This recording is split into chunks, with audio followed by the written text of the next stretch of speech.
She walked into the bank wearing a faded shawl, clutching an old purse that looked like it had survived decades. People barely noticed her, except the young teller who raised his eyebrows the moment she asked to withdraw just 1,500. His smirk grew louder than his words as he mocked her in front of everyone, treating her like a burden, wasting his time. But what he didn't know, what no one in that bank could have imagined, was that this simple woman had walked in with the power to change all their lives.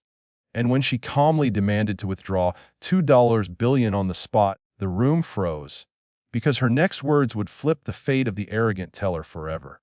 Before we begin, make sure to like, comment, share, and subscribe to Tales and Turns.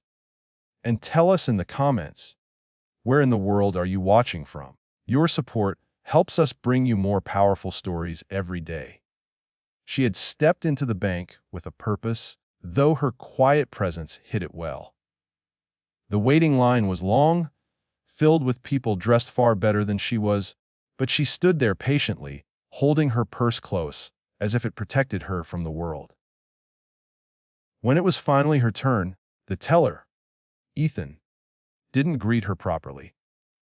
His eyes traveled from her worn sandals to her weathered hands, and he sighed as though she had already inconvenienced him.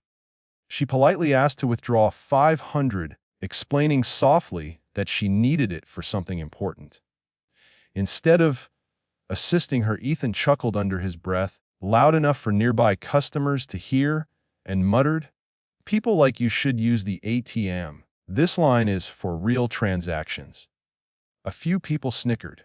She didn't look at them. She simply stood straighter, absorbing the humiliation like someone who had experienced far worse. Ethan rolled his eyes and asked for her ID with exaggerated impatience. As she opened her purse, her hands trembled slightly, not with fear, but with disappointment. She had come prepared to pick up the small amount she needed, not to be mocked like a beggar.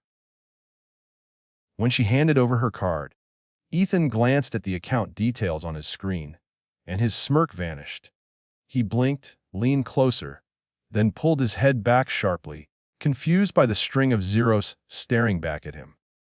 But instead of apologizing, he cleared his throat and pretended nothing was out of the ordinary. "So, 500s?"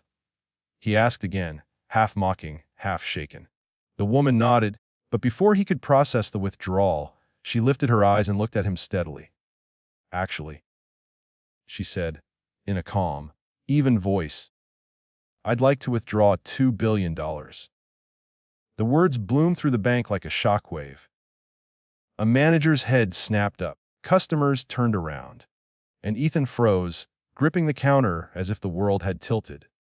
She repeated herself slowly, making sure he heard it clearly. $2 billion. Right now.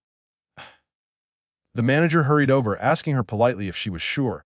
She smiled, but there was something else in her expression, an old grief woven with strength. She explained that she had recently discovered the full extent of her late husband's estate. He had left everything to her, trusting she would use it wisely.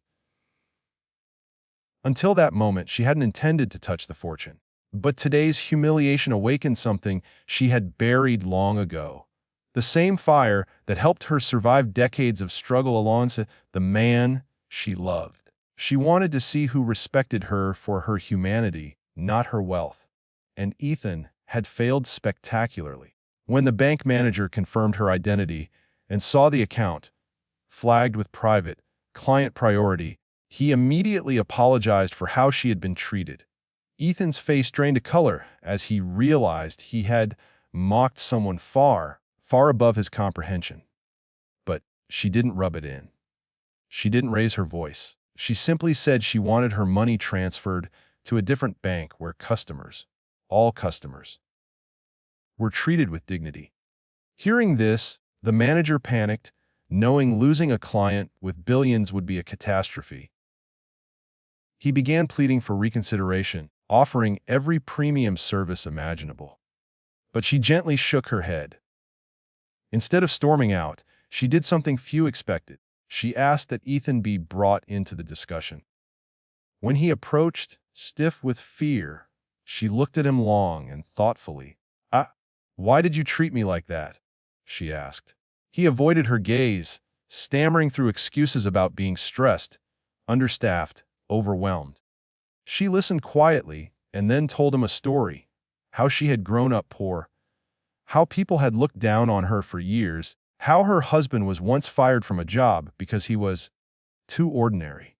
She spoke without anger, only truth, and with each word, Ethan's eyes filled with more shame.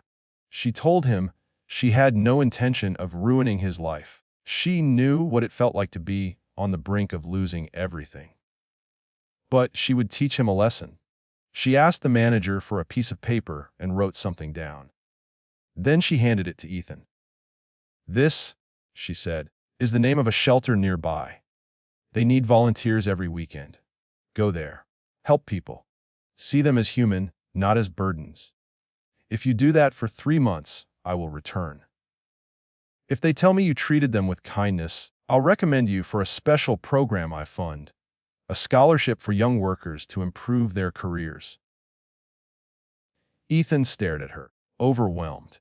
No one had ever reacted to his rudeness with compassion instead of anger. He felt something inside him crumble, the arrogance, the carelessness, the habit of judging people by appearances. For the first time in years, he apologized with sincerity, promising he would change. The woman nodded, then requested the full transfer of her fortune to the new bank.